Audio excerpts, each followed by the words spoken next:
Let's go. Hello, I'm Luke Nello, and welcome to the final episode of Best Replays of the Week Director's Commentary. I'm Luke Nello, and I'm with Ari. How you doing, sir? Hey, good afternoon. Oh, morning, is it? I think it's morning still, yeah. Yeah, it is. It is morning for both of us, which is rare. This is the final stand, literally, in every way, shape, and form. My God, I'm loading. So we're jumping into the first of the last, and that name Jopetia, that actually I got a Finnish native speaker to pronounce it for me, and I practiced. So that's why that one came out quite nicely. Oh, I see. Yeah, I was already impressed, but because I think your way of handling nicknames is just you, and after realizing that that's the way you work, I'm fine with anything you say. Yeah, well, you see, I do the research. With nicknames, I've always done the research. I try and find out the meaning behind the nickname, what was the player intention with it, and then I try and pronounce it as best I can. But sometimes I deliberately mispronounce it because it's just funny that way, or I really have no idea and I just guess. But for ones where it's a foreign language, I really try and learn. But I'm a little bit dyslexic, and trying to read foreign names, I just mess it up all the time.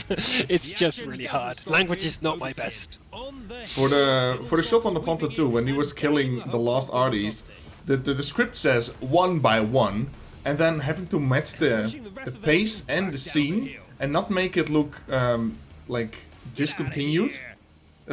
I still struggle with it. I can notice that there, and I see in the replay now that I look at the video, I see that there's too much of a pause between the voice lines, where I notice that it kind of breaks the immersion of the When video. you're editing, you know the whole story, and you find it hard to condense it into that. Yeah. Because you know the rest of the story there. You know it's actually 2 minutes between or 30 seconds between, so you try and add that in, forgetting that this is the magic of cinema, and that the audience only knows what you're showing them, nothing more. And the veteran players who know better, they know how long it takes and stuff, don't care because they're watching it for popcorn entertainment. So, yeah. I do get nice comments that people that are actually good at the game watch it, and they enjoy watching it. Then I'm like, oh, right. So I do kind of feel like I'm more leading into the technical part, since I do want to show off more gameplay.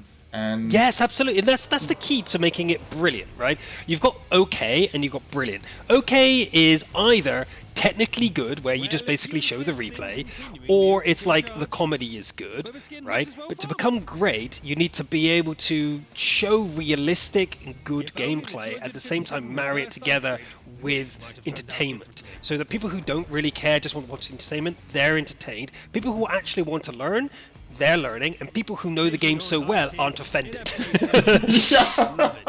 Oh, that last one is fun, yeah. And like combining all those elements into the video, that takes a lot of time, and sometimes I don't have that time. Yes, which you will and that's also the other see thing. here. It's just time constraint mostly. I love this opening though. Need heat to beat. It was originally written with a different style in mind in the draft, and I decided instead to set it all up to being like a brothers in arms that obviously goes wrong. True. He dies at the start. And he dies right at the start, so it's like, okay, and now it's going to be about revenge. The player actually wasn't hesitating that much. I just like to drum up the drama that, like, a minute after the guy had died, he was just depressed, like, what do I do? My teammate's dead, and, like, immediately. Yeah. It wasn't really the case. He went straight into passive scouting for 1 minute, let the battle calm down, and then went active, which is what you should do in an EBRs. I mean, kinda. Look at the time, it's 9 minutes. He spent 6 minutes of the game being almost at the back of the base. I think he... True. Yeah, I think he kept a little bit too long, but I mean, he gets this replay out of it.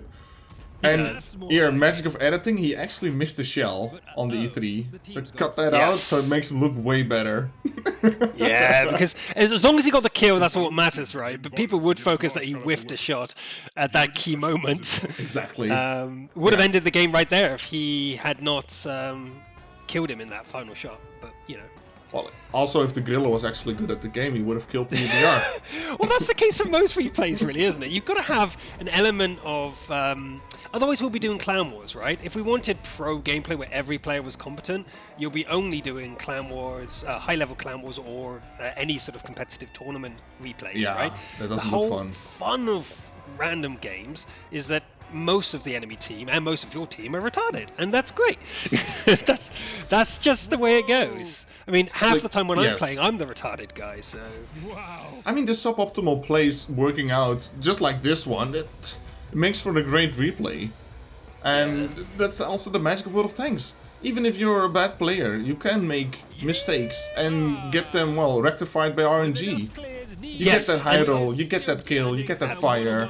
It what for some people that makes the game what it is, and so fun. It absolutely is what makes the game what it is. If you want a game that's pixel perfect and has no RNG, you've picked the wrong game if you've picked World of Tanks, really.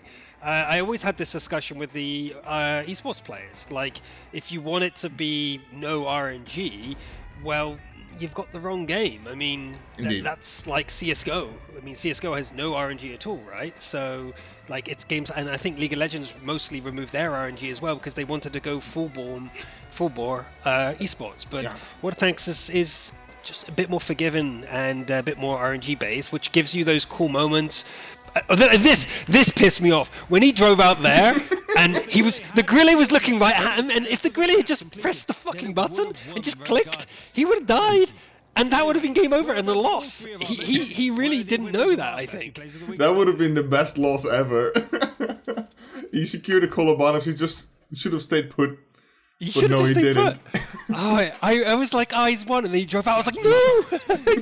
That would have been the most epic heartbreak, though. That would have been the best heartbreak ever. It's like, he won, not. But the Gorilla was asleep, so didn't fire. Well, luckily, so he gets another shot out of it. You know, everything for the damage. Even a loss, losing all the medals, it doesn't really matter. Alright, Force 155. This tank has been removed from the tech tree. We got the Force B in this place. But which I didn't actually know. It's been a long time since I've gone down the French tech tree, so there's a lot of questions in the script like, what do you mean it's not in the tech tree anymore? What's going on? Welcome to 2020, Luke, and then... I'm a bit out of date sometimes with the game. I played it a lot more back in the day, less so recently. This tank was it's my favorite skin. I love this skin. I have this skin on my IS-3. Oh. This thing was a mean machine, but now I mean, the interclip is long, the reload is long, it's a big... It's just power creep. Remember when the French tanks were first released? They were OP, right? It's like, oh my god, they have clips, they can just kill a tank in like a... was it 3 seconds between shots or something like that? And people were like, oh my god! And nowadays, like... auto-reloaders is like 0.6 seconds and stuff. Yeah, the game got way faster than that. It's so cool that 140 had an HP booster for the Fush. So he got an extra like 160 damage out of it. Why was he there? I added that to the script because the 140 absolutely should not have been there. He knew what was coming. He had plenty of time to relocate, and he just stayed put. He had a full minute to see that he was alone. And that there were all enemy tanks in front of him. I bet he complained in the chat, noob team didn't support. I was like, come on. Yeah, you get that. Or the Yak Panzer sleeping. Like, there's nothing coming over the bridge. At all. Oh, well. I really feel like this replay, I was a little bit like, everyone just ignored him. He had plot armor, like he's the main hero of a story, and like everyone would aim and shoot at everyone but him for some reason. It really felt like that. Just like this STRV. This shot, I looked it back, I had to wait a little bit, made it suspenseful. That shot was actually at the last pixel of his lower plate. Right into the track. There's like no space for error there. It was exactly where he needed it to be. Yeah. But my god, what a carry. He did play it well, I gotta admit that.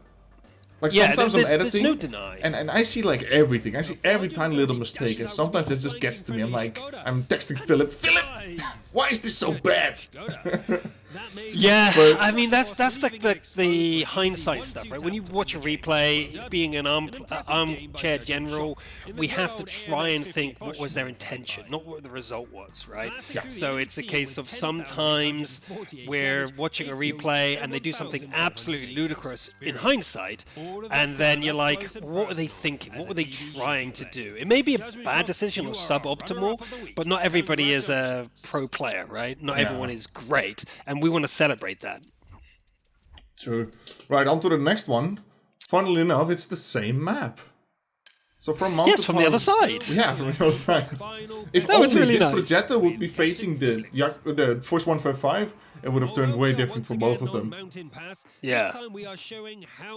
Well, that's always the case, really. I mean, a lot of people swear by XVM for the exact reason they want to be able to snipe that good player, which is, I think, not cool. You should be able to learn who the good players are during the match, and that's half the fun to me. Like learning my opponents. Seeing how they perform and learning my teammates. I did not notice that when I read the script. When you zoomed in on that, I laughed. That was that was brilliant.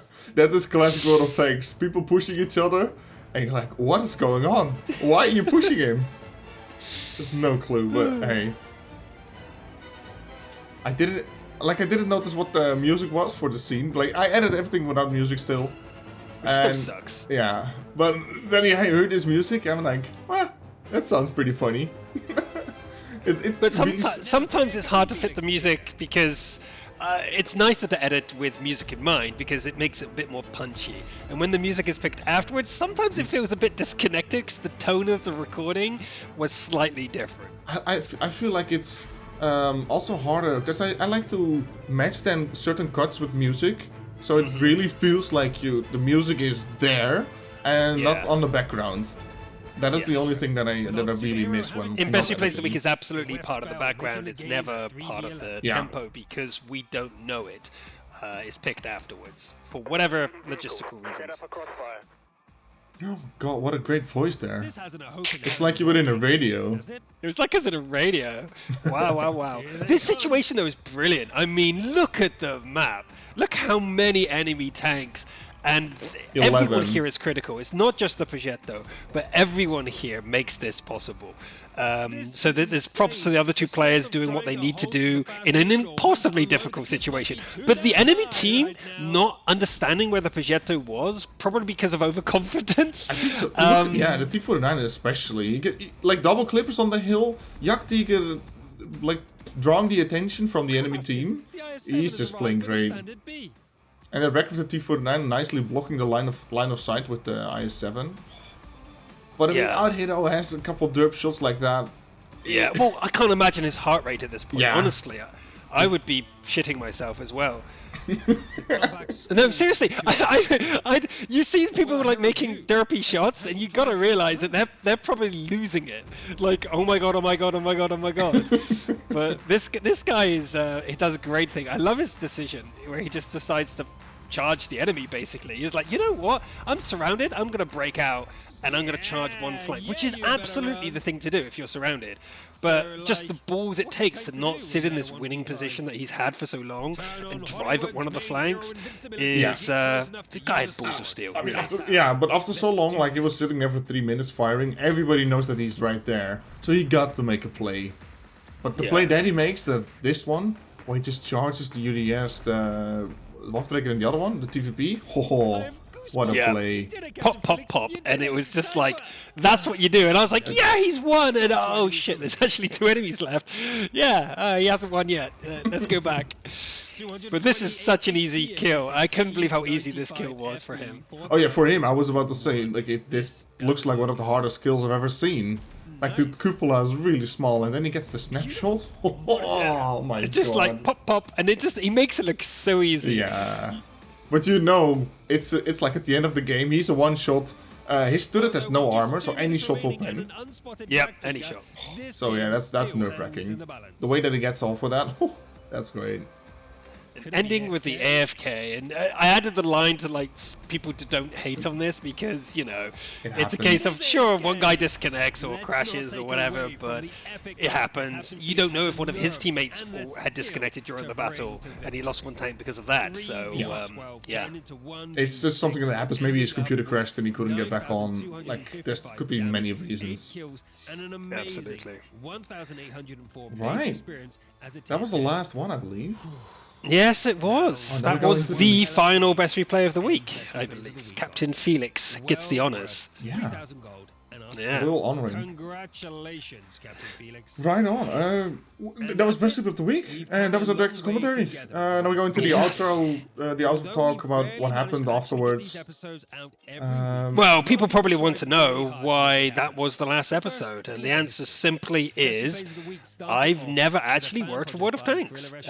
People probably don't know this, but that's the simple answer. It's like I was always doing this as a fan of World of Tanks, not as an employee of World of Tanks. I work for Wargaming, yes, but as a supporter of the products. And World of Tanks is an independent product, and they want their voiceovers and everything done by their team specifically. So they decided to bring it in-house completely, and that excludes me because I'm not part of World of Tanks, and that's the simple answer. No one was dissatisfied with my work or the episodes. It wasn't cancelled per se, but they really want to drive focus into their community and community team and build up all their personalities from there. So they retired all old programs, and I think ours was just the oldest one. So that's it. It's really no malice, simple strategic change in World of Tanks. They don't want fan-based products anymore. They want a community team. And that's why they are going to be taking over and making, I think, basically the same show, but with a different guy. Yeah, as far as I know, yeah. People tend to not realize that because they think you as being like the voice of BRW, also the face. Like there were green screen episodes in there. I watched that season. That's the hardest season to watch. Really? My shirt was always messy because I would iron it in the morning, and then I'd travel to work, and we didn't have an iron at work. But just by the process of driving to work and sitting down, it gets all crinkled, and there's just nothing I can do about it. So I watch it back, and I always look a state. I just look so embarrassing, and there's no other producer or anything. It's just me. So I set up the camera, I go and record it. I don't really get to direct myself, and I got to memorize the script for those scenes that I was in front of the camera because I had no teleprompter. So that was really hard. Oh, I mean, people did see you there, and they connected you with World of Tanks, even though you don't work for World of Tanks, but Wargaming. And then seeing you leave, heartbroken. Yeah. It's been a decade almost. I think I've worked for Wargaming as a whole nearly a decade now, doing presentations and stuff like that, and whenever they needed me. But I never worked for any one product. It was always a phone call. Hey, can you come and do this? Can you come to Arsenal and open record the video for it? It's like, sure. And usually with like a week's warning as well. It's very rarely did I actually know things were happening. It was not just a phone call out of the blue. Can you come do this? Sure. Same with the esports. They never did esports officially. It was always a last minute phone call. Can you come and host the show? Sure.